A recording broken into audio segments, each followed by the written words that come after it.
WhatsApp.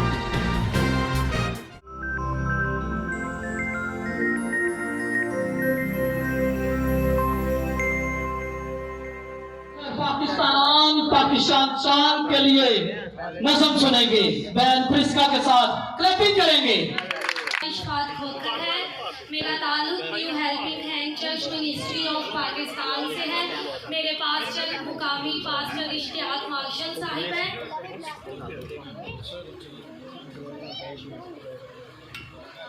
मुझे आज आपके सामने जिस मौजू पर लबकशानी का मौका मिला है उसका अनवान 14 अगस्त 1947 आज़ादी का दिन।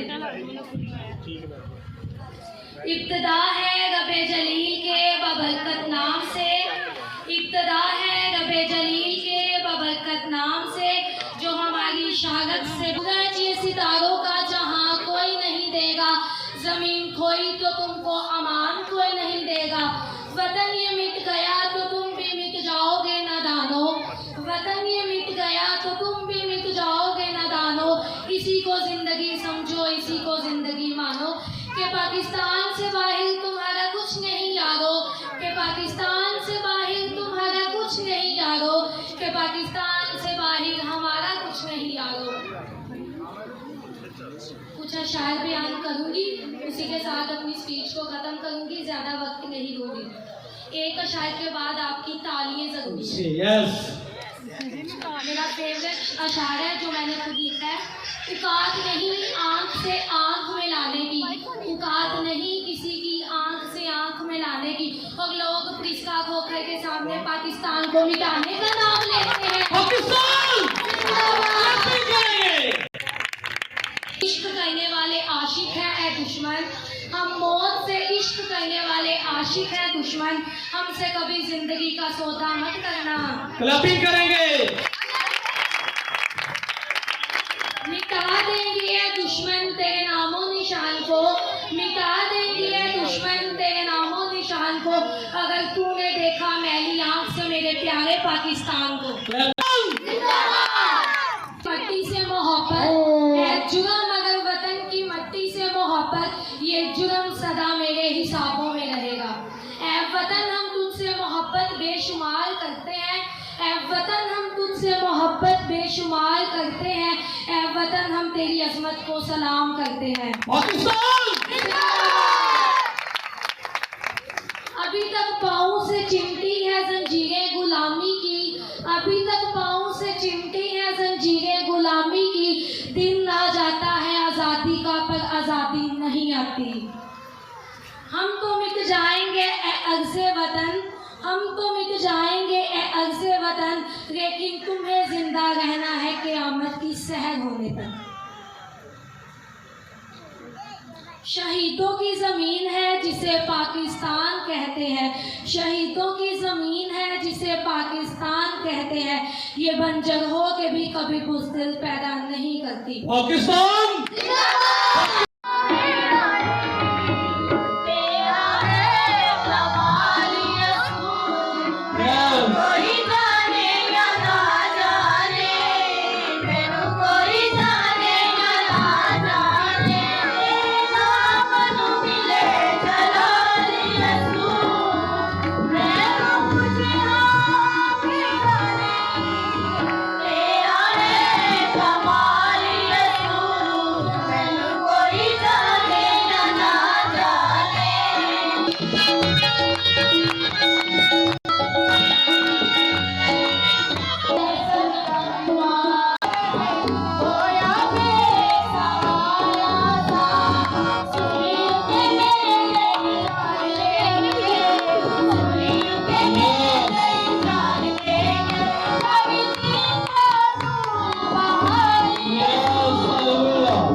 को और खुदा के खातों को नजर करें। कलाम खुदा में से मेरे साथ निकालें रोमन्स की कलीसिया के नाम मुकल्लस पौलुस रसूल का आम खत, रोमियो की कलीसिया के नाम मुकद्दस पौलुस रसूल का आम खत, उसका 6ठा बाब और उसकी 23वीं आयत खुदा के कलाम में से देखेंगे। रोमियो उसका 6वां बाब और उसकी 23वीं आयत खुदा के कलाम में से देखेंगे। कलाम खुदा में कुछ मरकूम है, क्योंकि गुनाह की मजदूरी मौत है, मगर खुदा की बख्शिश हमारे खुदावंद यीशु मसीह में हमेशा की जिंदगी है। आमीन। खुदावंद का जिंदगी बख्श कलाम पढ़ा सुना जाना हम सब बुकली भाई से बरकत हो।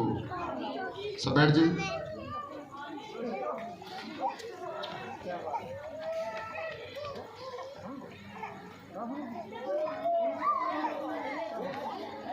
हालेलुया। सोचिए तो सबसे पहले खुदावंद की शुक्रगुजारी करते हैं आज इस खूबसूरत शाम के लिए कि खुदावंद ने यह खूबसूरत मौका में फराहम किया ताकि हम मिल बैठ कर उसके नाम को इज्जत और जलाल दें। उसका खूबसूरत वादा है, जहां 2 या 3 मेरे नाम पर जमा है मैं वहां पर। तो बादशाहों का बादशाह मौजूद, हम जोरदार तालियों से वेलकम करते हैं। Praise hallelujah. खूबसूरत प्रशिश के लिए खुदा उनकी शुक्रगुजारी करते हैं, टैबलोस के लिए खुदा की शुक्रगुजारी करते हैं, और जितने लोग भाग गए हैं, जो चले गए हैं, हाँ जी, उनके लिए क्या करें, वो ना मात्र शुक्रगुजारी जेड़े चले गए ने। तो मैं अक्सर एक गल करना होना है कि लोहे के मुकाबले च सोना घट ही होंदा है। 1 तोला या 2 तोले सोना होवे, मना ना लोहा आ जाता कि नहीं आ जाता। सोने का की रेट है, लख तो भी उत्ते चला गया तो किन्ना मना ना लोहा आ जाना। तो तुसी कीमती हो ना, खुदा दी हज़ूरी च बैठे हैं जी, तुसी सोना हो। खुदा आपसे प्यार करता है, और खुदा के कलाम में लिखा है, यीशु मसीह ने कहा मुबारक है वो शख्स जो खुदा का कलाम सुनता और इस पर अमल करता है। लेकिन इसके बावजूद जो इग्नोर करते हैं, नहीं सुनते, कलाम कहता कि जो कान फेर लेता है कि शरीयत को ना सुने, उसकी दुआ भी नफरत अंगेज है। जो खुदा की नहीं सुनता तो खुदा उसकी नहीं सुनता। फिर वो दुआएं करते हैं, पाली साहब साढ़े लिए दुआ करो, साडा मसला हल हो जाए। वो भाई तू तो खुदा की खुदा बात तो सुनता नहीं, तेरा मसला किमें हल हो जाए? है जी, इस तरह नहीं होता। जो बैठता है वो पाता है, जो सीखता है वो हासिल करता है। तो जो जिंदगी बदलने वाली चीज है उसको हम लेते नहीं, दुनिया की चीजों में बड़ा खुश रहते हैं। ऐसा नहीं होना चाहिए। माँ बाप की ये ड्यूटी है कि अपने बच्चों को सिखाएं। कलाम मुकद्दस के अंदर लिखा है कि अपने बच्चे की तरबियत उस राह पाकर जिस पर उसे जाना है, ताकि वो भूला हो कभी उससे ना मुड़े। ये अपने वालिदैन की ड्यूटी है कि बच्चों को सिखाएं। इस तरह नहीं होना चाहिए। बड़ा हुआ था, सब लोग चले गए, अच्छी बात नहीं। आज खुदा के कलाम में से हमने जो आयत मुबारका पढ़ी है वो क्या है? गुनाह की मजदूरी मौत है, जो जान गुनाह करेगी वही मरेगी। खुदा नहीं चाहता कोई शख्स मारा जाए। और फिर लिखा है मगर खुदा की बख्शिश हमारे खुदावंद यीशु मसीह हमेशा की जिंदगी है। गुनाह की मजदूरी क्या है जी?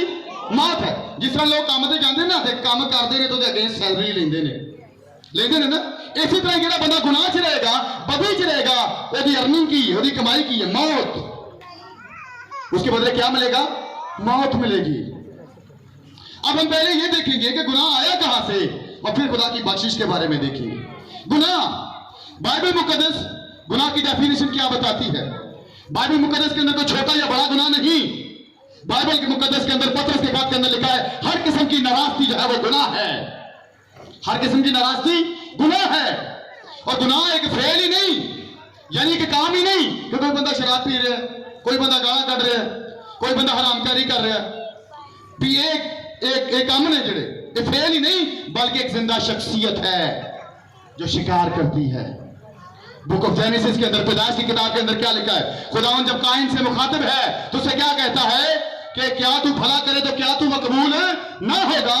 देख गुनाह दरवाजे पर तुपका बैठा है और तेरा मुश्ताक है, पर तू उस पर गालिब आ। गुनाह एक शिकारी है और लोगों को शिकार करता है। ये शिकारी कितना फिरता लोगों को शिकार करता है। अब ये देखेंगे गुनाह के बारे में कि गुनाह ये आया कहां से, गुनाह आया कहां से। खुदा के कलाम फिर पढ़े तो अब पैदाइश की किताब के अंदर खुदा ने छठे दिन आदम को बनाया, अपनी सूरत अपनी छवि पर बनाया, अपनी जैसी खूबियां अपनी जैसी क्वालिटीज आदम के अंदर रखी और पूरा पूरा इल्म उसको ट्रांसफर किया। और उसने उसको कहा कि बाग में मौजूद हर एक दरख्त का फल तू खा सकता है, लेकिन नेक और बद की पहचान का दरख्त का फल तू कभी न खाना, जिस दिन तूने ये खाया तो तू मरा। खुदावंद ने कहा जिस दिन तूने खाया तो तू मरा। बाइबल मुकद्दस के अंदर लिखा है खुदा ने हर एक जड़ी बूटी को, नबातात को, दरख्त को जमीन में से उगाया, लेकिन देखो बद की पहचान का दरख्त खुदा ने आसमान से लाकर लगाया। लगाए और उगाए में फर्क है जी। खुदा के पास नेकी और बदी का इल्म है, इसलिए वो इल्म उसने इंसान को भी ट्रांसफर किया। उसने कहा कि बाग का हर दरख्त का फल तू खा सकता है, लेकिन नेको बद की पहचान के दरख्त का फल तू कभी ना खाना। लेकिन आदम ने क्या किया? आदम हद से तजावज कर गया। आदम क्या कर गया जी?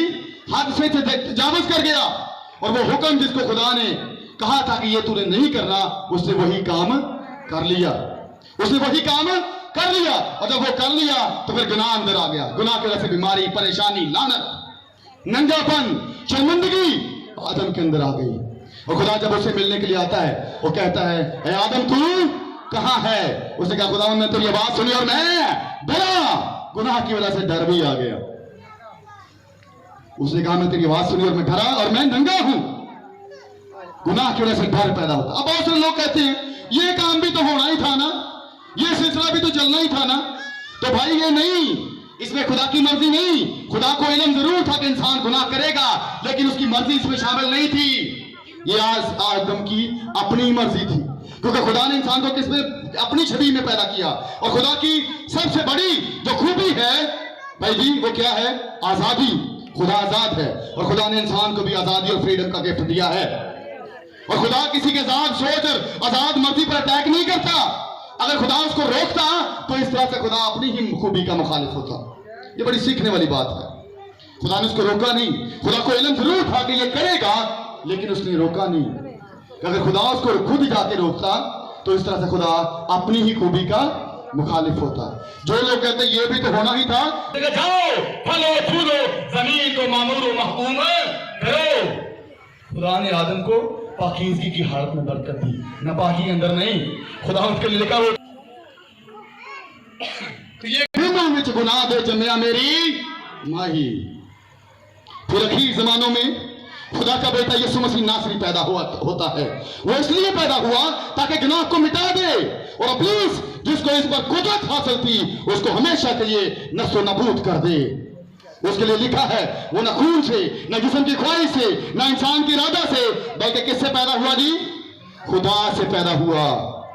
शरीयत के अंदर पैदा हुआ। 613 अहकामात को उसने पूरा किया उसने। और मौलानिया कहता है कौन है जो मुझ में गुनाह साबित करता है? उसकी जात में गुनाह नहीं।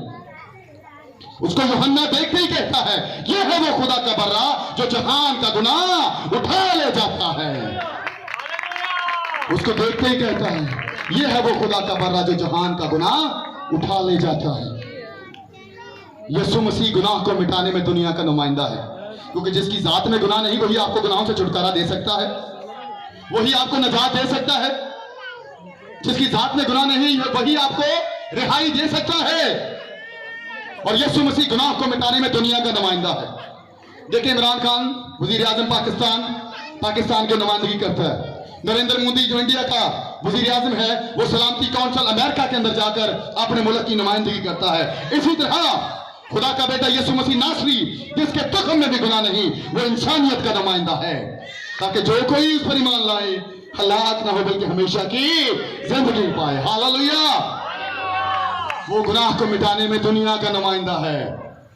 दुनिया के अंदर मुख्तलिफ नुमाइंदे, लेकिन यीशु मसीह दुनिया का नुमाइंदा है। वजह क्या है? क्योंकि गुनाह आलमगीर है। बाइबल कहती सब ने गुनाह किया और खुदा के जलाल से महरूम है। खुदा का बंदा सुलेमान कहता है सूरज के तले जमीन के ऊपर कोई ऐसा शख्स है ही नहीं जो नेकी तो करे लेकिन बदी को मिटा कौन सकता है? जिसकी जात में गुनाह नहीं। एक आदम जिसने गुनाह किया उसकी वजह से क्या आई? लानत आई। और दूसरा आदम जिसने शरीयत को पूरा किया और रास्तबाजी को जाहिर किया, उसकी वजह से क्या आई? हमेशा की जिंदगी आई।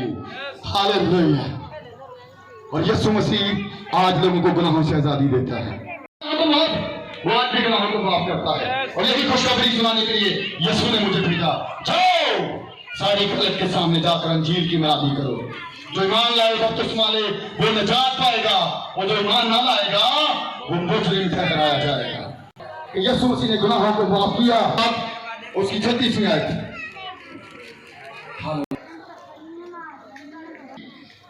जिसने गुनाह तारीख की इब्लीस और उसकी कुव्वतों को शिकस्त दी है, और वो लानिया कहता है कौन है जो मुझ में गुनाह साबित करता है, वो आज भी आपको गुनाहों से आजादी दे सकता है। क्योंकि एक आदम गुनाह करता है, सारी दुनिया लानत के अंदर जाती है, और दूसरा आदम रास्तबाजी दिखाता है। अब उस पर ईमान लाने से लोग हमेशा की जिंदगी के वारिस बनेंगे। वो आज भी गुनाहों को माफ करता है क्योंकि वो जिंदा है। उसका कलाम तलवार बल क्या बताते, जिंदा है। और आप इकरार भी करते हैं जहां 2 या 3 खुदावंद तेरे नाम पर जमा है, तू वहां पर वो मौजूद है। जब आप अपने गुनाहों का इकरार करते हैं वो आपको माफ करता है, वो आपको माफ करता है। और कलाम कहता है जिस तरह पूर्व पश्चिम से दूर है, ऐसे ही हमारी खताएं हमसे दूर कर दी जाएंगी। वो हमारे गुनाहों को कभी याद ना करेगा। और कई लोग रोज गुनाहों को याद करते रहते हैं, मैं गुनाहगार हूं, मैं कमजोर हूं, मैं गुनाहगार हूं। तो जिसका यही मान है कि मैं गुनाहगारी हूं, तो क्या वो आसमान की बादशाही में जा सकता है? यीशु मसीह पहली आमद में आया गुनहगारों के लिए, अब उसकी दूसरी आमद गुनहगारों के लिए नहीं बल्कि रास्तबाजों के लिए है, जो मसीह यीशु पर ईमान रखते हैं, उसको अपना निजात दहिंदा कबूल करते हैं। दूसरी आमद उनके लिए है। रोज ये कहना छोड़ दें कि मैं गुनहगार हूं। यीशु मसीह पर ईमान लाने से बाइबल कहती है कि आप रास्तबाज बन जाते हैं। उसका डीएनए हमारे अंदर आ जाता है। जिन्होंने उसे कबूल किया, खुदा ने उनको अपने फर्जंद बनने का हक बख्शा। बेटा और बेटी जहन्नम में नहीं जाएगा, खुदा के साथ रहेगा। अब आप क्लेम करते हैं कि मैं खुदा का बेटा हूं, मैं खुदा की बेटी हूं, और फिर ये भी कहते हैं मैं गुनाहगारी हूं। हमें अपने गुनाह ही नजर आते हैं। उसकी माफी जो सलीब पर उसने कहा ऐ बाप इनको माफ कर, उसकी माफी नजर ही नहीं आती। क्यों नहीं भाई साहब? हमें अपने गुनाह तो नजर आते हैं, उसकी माफी नजर ही नहीं आती। वो आज भी लोगों को माफ करता है। उसने माफ किया। निकाले मेरे साथ बहन, उसने कभी किसी पर इल्जाम नहीं दिया। उसने ये नहीं कहा कि तू तो चोर है, तू तो डाकू है, तू तो फरीबी है, तू तो धोखेबाज है, तू तो लौंडेबाज है, तू तो जनाकार है। कभी किसी को उसने ऐसा कहा? उसने ऐसा कभी किसी को नहीं कहा। उसके पास खूनी आए, कातिल आए, उसके बाद महसूल लेने वाले आ गए, उसने कभी किसी को इल्जाम नहीं दिया। उसने सबको माफ किया। उसने कहा बोझ गुनाह से दबे हुए लोगों सब मेरे पास आओ, मैं तुमको आराम दूंगा। अगर कोई मेरे पास आएगा उसे मैं हरगिज निकाल ना दूंगा। यहां पर एक बहन है जिसने मसीह का कलाम सुना है, छुप छुप कर बेचारी सुनती थी, सुनने से ईमान पैदा हो गया और मसीह के पास आई है, और मसीह ने इसकी जिंदगी बदल दी, इसको गुनाहों से रिहाई दी, और आज भी खुदावंद देता है क्योंकि उसका कलाम जिंदा है। किन किन का ईमान है कि खुदा का कलाम जिंदा है? और महज ये अल्फाज ही नहीं पढ़े जा रहे, महज ये अल्फाज ही नहीं पढ़े जा रहे, बल्कि एक जिंदा शख्सियत यीशु मसीह ही आपसे बात करता है। पादरी सुफियान नहीं, खुदावंद खुद आपसे बात करता है। क्योंकि हमारा तो है ही नहीं भाई, ये तो खुदा की आवाज है। हम तो उसके अलची नौकर हैं, उसके एम्बेसडर हैं, जो आसमान की बादशाही के लिए उसके साथ मिलकर काम करते हैं। आवाज ये उसकी है, और वो आज आपसे मुखातब है भाइयों बहनों। उसने माफ किया। बहन निकाले मेरे साथ, निकालिए 36 आयत से पढ़े, लूका 7 बाब 36 आयत।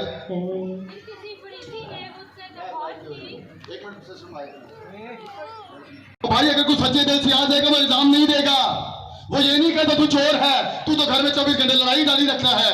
उसने कभी किसी को ऐसा नहीं कहा। सच्चे दिल से अगर कोई आ गया है उसने इल्जाम नहीं दिया। थोड़ा सा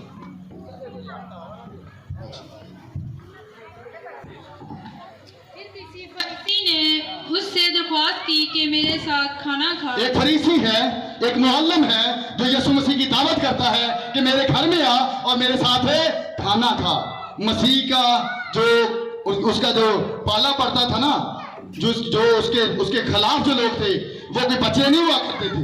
बड़े आलम फादर यहूदी फकीर फरीसी मुअल्लिम शरा के जानने वाले निकोदेमुस जिसको यीशु कहता है, तो यहूदियों का उस्ताद है।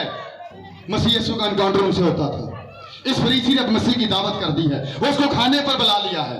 आगे जी, फरीसी के घर जाकर खाना खाने, मसीह के लिए लिखा है वो फरीसी के घर खाना खाने बैठा। तो देखो एक बदचलन औरत जो उस शहर की थी ये जानकर के वो उस फरीसी के घर में खाना खाने बैठा है, संगमरमर के अतरदान में अतर लाई और उसके पाँव के पास रोती हुई पीछे खड़ी होकर उसके पाँव आंसुओं से भिगोने लगी और अपने सर के बालों से उनको पोंछा और उसके पाँव बहुत चूमे और उन पर अतर डाला। उस दावत करने वाला फरीसी ये देखकर अपने जी में कहने लगा कि अगर ये शख्स नबी होता तो जानता कि जो उसे छूती है वो कौन है और कैसी औरत है। अभी क्या हुआ है, वो औरत जो उस शहर की बदचलन थी, यीशु मसीह के बारे में, उसके बारे में सुनकर वो उस फरीसी के घर में आ गई है। और कलाम खुदा के अंदर क्या लिखा है कि संगमरमर के इतरदान में इतर लाई और उसके पांव पर उसने उंडेला है, उसके पांव को बहुत चूमा है और इतर को उसके पांव पर अंडेला। और उसकी दावत करने वाला फरीसी अपने दिल में सोचने लगा, ओ मैं पता नहीं केड़े बंदे ने चौके लेंदा है, अगर ये नबी होता तो इसका इल्म हमारे इल्म से ज्यादा होना चाहिए था, इसका इल्म हमसे ज्यादा होना चाहिए था। इसको ये पता होता कि कैसे कौन बदकार औरत उसे छूती है। हम इस औरत को जानते हैं, इसका कैरेक्टर ठीक नहीं, इसका चलना उठना बैठना ठीक नहीं, लेकिन अगर ये शख्स नबी होता तो जानता कि कैसे बदकार औरत उसे छूती है। वो अपने दिल में सोच रहा है। आगे सिस्टर ने जवाब में उससे कहा, ऐ शमाउन मुझे तुझसे कुछ कहना है। अरे भाइयों, अभी वो दिल में सोच रहा है बहनों, अभी वो दिल में सोच रहा है। मसीह यीशु ने जवाब में उससे कहा, हमारा खुदा सोचों को भी पढ़ लेता है, क्योंकि बाइबल बताती है जिसने बाहर को बनाया उसने अंदर को भी बनाया है। वो अंदर ही जानता कि क्या सिलसिले हैं। उसने उसके अंदर को उसकी सोच को पढ़ लिया और उसने उसको बताया कि देख शमाउन, मेरा इल्म एक नबी से बढ़कर है। मैं ये भी जानता हूं कि तू कैसा है और मैं ये भी जानता हूं कि ये औरत कैसी है। यीशु मसीह ने जवाब में उससे कहा, ऐ शमाउन मुझे तुझसे कुछ कहना है। आगे उसने क्या कहा? उसने कहा, ए उस्ताद कह। हाँ जी। ये किसी साहूकार के 2 कर्जदार थे। मसीह ने उसको तमसील के जरिए से उसको बताया है कि किसी साहूकार के 2 कर्जदार थे। यहाँ पर साहूकार हमारा खुदा बाप है जो हमारा मालिक है। एवरीबॉडी इज सिनर, हर बंदा गुनाहगार है। बाइबल बताती है एवरीबॉडी इज सिनर, सिवाय एक ही है जो लानिया कहता है, कौन है जो मुझ में गुनाह साबित करता है। उसके 2 कर्जदार हैं, एक 500 दिनार का, हाँ जी। दूसरा 50 का। जी। जब उसके पास अदा करने को कुछ ना रहा हाँ तो जी। उसने दोनों को बख्श दिया। अब उसने साहूकार ने अपने कर्जदारों से कर्जा मांगा। अब उनके पल्ले ही कख नहीं है, कख नहीं। अब उसको तरस आया, उसने उनको माफ कर दिया है जी। शमाउन, बस उनमें से कौन उससे ज्यादा मोहब्बत रखेगा? यीशु ने शमाउन से कहा, कौन उससे ज्यादा मोहब्बत रखेगा उस साहूकार से? शमाउन ने जवाब में क्या कहा? शमाउन ने जवाब में कहा, मेरी दानस में वो जिसे उसने ज्यादा बख्शा। शमाउन ने कहा, मेरी दानिश में, मेरी अकल के मुताबिक वो जिसकी ज्यादा बख्शिश हुई वो उसे ज्यादा मोहब्बत करेगा। आगे क्या कहा मसीह ने? उसने उससे कहा, तूने ठीक यीशु ने फैसला कहा, किया। तूने ठीक फैसला किया है। हाँ जी। और उस औरत की तरफ फिर कर उसने शमाउन से कहा, क्या तू इस औरत को देखता है? यीशु मसीह ने शमाउन से कहा, क्या तू इस औरत को देखता है? इस औरत पर निगाह कर, इसको देख। तेरे घर में आया, तूने मेरे पाँव धोने को पानी ना दिया। मैं तेरे घर में आया, तू मुझे मेरे साथ कोई आदर संस्कार नहीं दिखाए, कोई मेरी खिदमत नहीं की। मेहमान नवाजी के कुछ असूल होते हैं। जब मेहमान किसी के घरों के अंदर जाते हैं, लोग चारपाई बिछा कर देते हैं, कुर्सी देते हैं, बैठो, पानी पिएंगे, कुछ खाएंगे। इस तरह से वो अब मेहमानों का जो गेस्ट है उनका क्या करते हैं? आदर संस्कार करते हैं, उनको इज्जत देते हैं। और मसीह ने उससे शिकवा किया कि बजाय कि तू ये बातें सोचता, तूने मुझ पर इल्जाम लगाने शुरू कर दिए। ओहो, ये नबी नहीं हो सकता। अगर ये नबी होता तो जानता कि कौन और कैसी बरकार औरत उसे छूती है। हम इसे जानते हैं, ये औरत बदचलन है, हम इसे जानते हैं, हम इसे देखा है, लेकिन ये नबी नहीं है। वो अपने दिल में मसीह ने उसकी सोच को पढ़ा और बाद में उसे एक तमसील कही और उसे कहा कि मेहमान नवाजी के जो असूल थे वो भी तुमने नहीं किए, लेकिन ये इस औरत को देखो, जब से मैं तुम्हारे घर में आया हूं इसने मेरे पांव चूमना नहीं छोड़े। हाँ जी, आगे। मगर इसने मेरे पाँव आंसुओं से भिगो दिए और अपने बालों से पोंछे। हाँ जी। तूने मुझको बोसा ना दिया। हाँ जी। मगर इसने जब से मैं आया हूँ मेरे पाँव चूमना ना छोड़ा। हाँ जी। तूने मेरे सर में तेल ना डाला, मगर इसने मेरे पाँव पर अतर डाला है। जी। इसलिए मैं तुझसे कहता हूँ कि इसके गुनाह जो बहुत थे माफ हुए, क्योंकि इसने बहुत मोहब्बत की। मगर जिसके थोड़े गुनाह माफ हुए वो थोड़ी मसीह ने उससे मोहब्बत। कहा कि इसने ज्यादा मोहब्बत दिखाई है, यानी साहब इसके लिए इसके ज्यादा गुनाह जो थे वो माफ हुए। देखो जो तुम लोग सोचते हो कि ये बहुत चलन है, लेकिन मैं सबके सामने ये कहता हूँ इसने ज्यादा मोहब्बत दिखाई, इसलिए इसके गुनाह भी जो हैं वो माफ हुए। हालेलुया।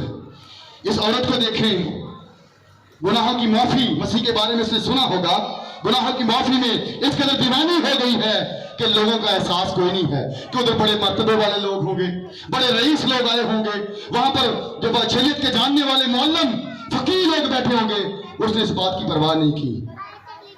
गुनाहों की माफी ने उसको दीवाना बना दिया, क्योंकि वो जानती है कि यीशु के पास जो कोई आता है वो निकालता नहीं। उसके पास कोड़ी आए, खूनी आए, बदकार आए, हरामकार आए, उसने कभी किसी पर इल्जाम दिया? नो, उसने कभी किसी पर इल्जाम नहीं दिया। वो जानती थी। और यीशु मसीह ने क्या कहा कि तेरे गुनाह जो ज्यादा थे वो माफ हुए। आगे लोग क्या कहते हैं, लोगों का रिएक्शन। और उस औरत से कहा तेरे गुनाह माफ हुए। इस पर वो जो उसके साथ खाना खाने बैठे थे अपने जी में कहने लगे कि ये कौन है जो गुनाह भी माफ। अब वहां पर जो लोग बैठे थे वो दिल में सोचने लगे कि ये कौन है जो गुनाह भी माफ करता है। आज तक ये सवाल लोगों के अंदर है कि यीशु कौन है। लोग उसको कहते हैं वो महज एक नबी है, लेकिन यीशु मसीह के नबी से बढ़कर है। यीशु मसीह खुदा और खुदा का बेटा है जो खुद इख्तियार रखता है। और गुनाह माफ करने का इख्तियार किसके पास है जी? खुदा के पास। और यीशु मसीह ने वो इख्तियार जाहिर किया है। उसने कहा बेटी तेरे गुनाह माफ है। दुनिया सोचती है ये कौन है, लेकिन आप जानते हैं कि यीशु कौन है। वो दुनिया का निजात दहिंदा है। दुनिया जो कहती है सो कहे, यीशु दुनिया से नहीं पूछता। मसीह ने अपने शागिर्दों से पूछा लोग इब्ने आदम को क्या कहते हैं। उसने कहा बात बपतिस्मा देने वाला, बात कहते पुराने नबियों में से कोई नबी, कोई कहता यिर्मयाह। यीशु ने कहा तुम मुझे क्या कहते हो? शमौन पतरस जो वहां पर लीडिंग पर्सन है, उसने कहा खुदा तू जिंदा खुदा का बेटा मसीह है। उसने कहा ये बात खून और गोश्त कह नहीं सकता, ये मेरे आसमानी बाप ने तुझ पर जाहिर कर दी है। हम लोग जानते हैं कि यीशु कौन है। वो खुदा का बेटा है और इख्तियार रखता है, अथॉरिटी रखता है, और उसने लोगों को गुनाहों को माफ किया। वो आज भी माफ करता है। एक और जगह पर हम देखेंगे उसने गुनाहों को माफ किया। आखिरी आज देखेंगे आमोस की किताब 2 बाब। तो यीशु मसीह के पास लेकर आए हैं लोगों ने कलाम मसीह का सुना है, अब उनके अंदर ईमान पैदा हो गया है और एक फालिज के मारे हुए को लेकर आ गए हैं। और फालिज का मारा हुए के लिए लिखा है कि वो चल फिर नहीं सकता बेचारा, उसको 4 पाई को उठा के लाए हैं। रश इतना है आसमान, और उन्होंने छत फाड़ दी है। छत फाड़ के उस मफलूज के मारे हुए को मसीह के पास नीचे रख दिया। अब यीशु ने उनका ईमान देखकर क्या कहा?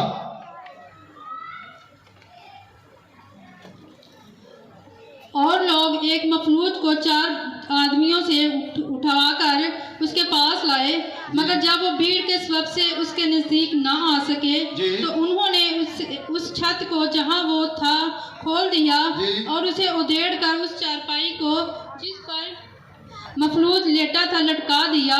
यीशु ने उनका ईमान देखकर मफलूज से कहा बेटा तेरे गुनाह माफ हुए।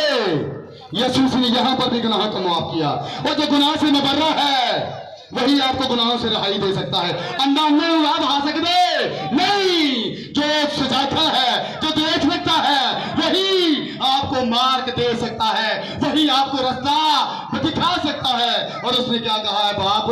उसने क्या कहा? तेरे गुनाह माफ हुए, तेरे गुनाह माफ हुए। हाँ जी, मगर वहां बास फकिया जो बैठे थे वो अपने दिलों में सोचने लगे कि ये क्यों ऐसा कहता है, कुफर बकता है। लोग कहते हैं कुफर बकता है, खुदा के सिवा कौन गुनाह माफ कर सकता है। बात उनकी ठीक है कि खुदा के अलावा कोई गुनाह माफ कर नहीं सकता। अब मसीह ने आगे उनके साथ क्या काम किया है, अपनी रूह में मालूम करके कि ये लोग क्या सोचते हैं।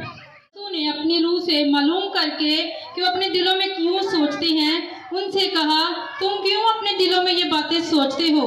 आसान क्या है मफलूज से ये कहना कि तेरे गुनाह माफ हुए, या ये कहना कि उठ अपनी चारपाई उठाकर चल फिर। हाँ जी, उस यीशु मसीह ने क्या कहा? क्या ये कहना आसान है तेरे गुनाह माफ हुए, या ये कहना मजलूम से कि अपनी चारपाई उठा और अपने और क्या करे, अपने घर चला जाओ, चल फिर?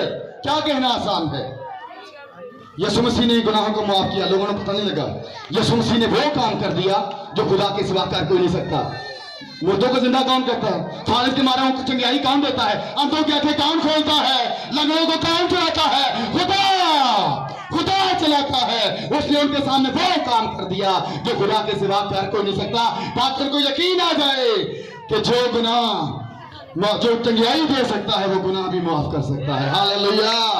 उनको यकीन आ जाए कि जो चंगियाई दे सकता है वो गुनाह भी माफ कर सकता है, और यीशु ने गुनाहों को माफ किया है, वो आज भी माफ करता है। मेरे भाई बहनों, बेटा इधर देखें। सिस्टर मोबाइल जो की लब रहे हो, व्हाट इज दिस? बच्चा देख रहा, तो आप इधर देखें। तो क्या है जी? यीशु मसीह आज भी गुनाहों को माफ करता है। अगर कोई उसके पास आएगा, बाइबल कहती है वो उसे हरगिज़ निकाल ना देगा। मैंने पहले आपसे कहा वो इल्जाम भी नहीं देता, वो अपने आप को अपने पास बुलाता है। आज आखिर वक्त है अजीजों, यीशु को कबूल कर लें, नहीं तो इधर ही रह जाएंगे। मैं आपको वार्निंग देता हूं खुदा का खादिम होते हुए, नहीं तो इधर ही रह जाएंगे रोने धोने के लिए। खुदा आज आपको मौका दे कि तौबा करें। उसके पास कोई भी आया, उसने इल्जाम नहीं दिया।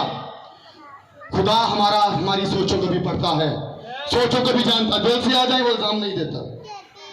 इंसान यही सोचता रहता, क्या खाएंगे, क्या पिएंगे, कहाँ रहेंगे, मेरा लिविंग स्टाइल कैसा होगा, मेरे पास गाड़ी हो, बंगला हो, मेरा नाम हो, मेरे पास शोहरत हो, मेरा मर्तबा हो।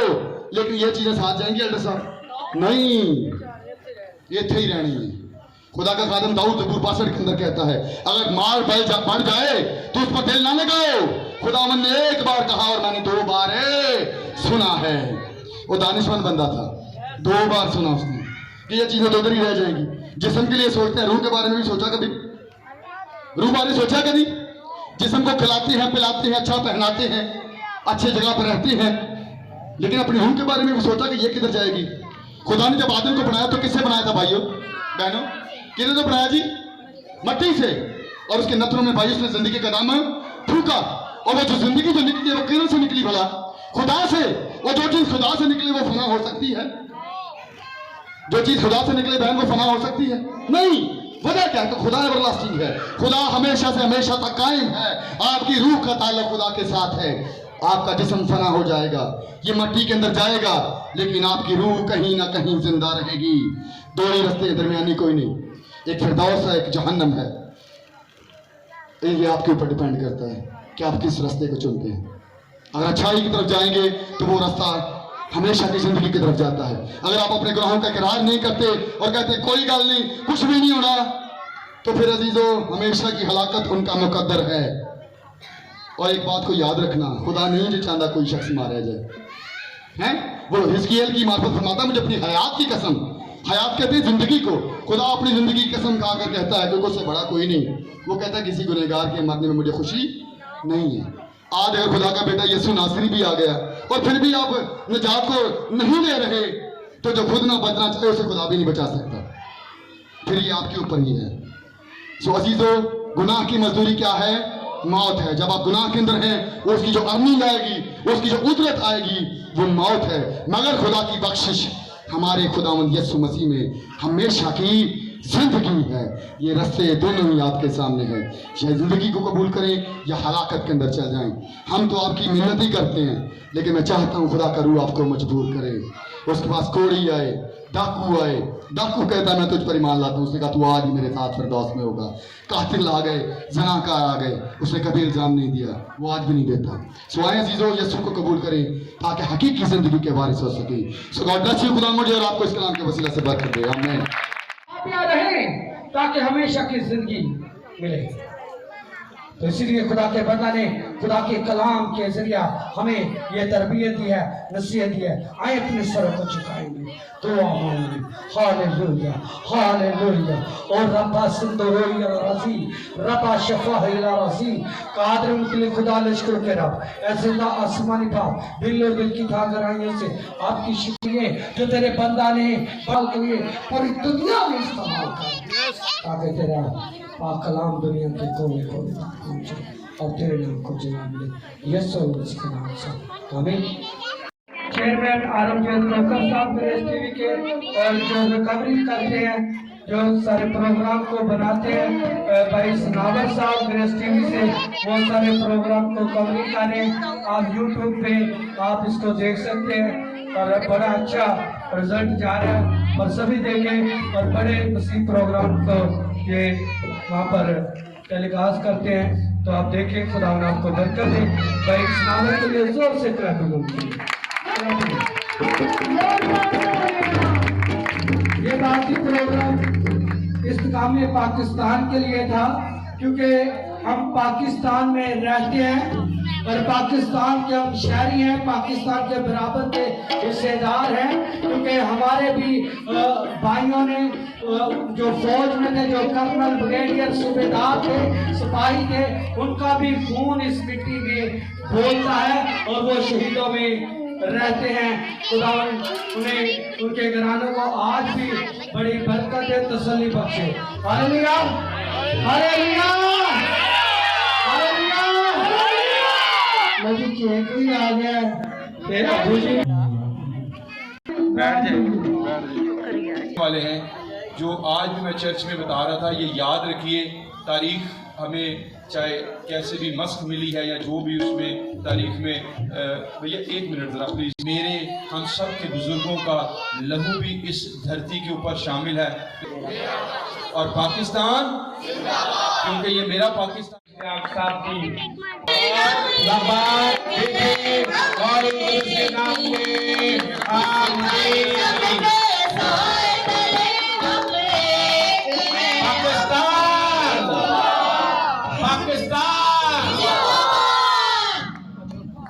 अभी दुआ करें। कादर मतलब खुदा तेरी शुक्रगुजारी करते हैं आज इस वक्त के लिए। कादर मतलब खुदा सारे प्रोग्राम के लिए, आज की इबादत बंदी के प्रसंग के लिए, पास्टर जाक मार्शल साहब के लिए, और खुदा पास्टर सफियान पॉल साहब के लिए, हैदर नासिर साहब के लिए, सारी इंतजामिया के लिए तेरी बरकत चाहता हूं। और खुदा इसी तरह से ब्रदर नईम कैसर साहब के लिए, खानदान के लिए तेरी शुक्रगुजारी करता हूँ। मैं तेरी हुजूरी में अपने आप को, अपनी फैमिली को भी लाता हूँ, और इसी तरह से जितने यहाँ झुके हुए एक को तेरी हुजूरी में लाता हूँ। क्वायर इंचार्ज पर तेरी बरकत चाहता हूँ, साउंड के लिए तेरी शुक्रगुजारी करता हूँ।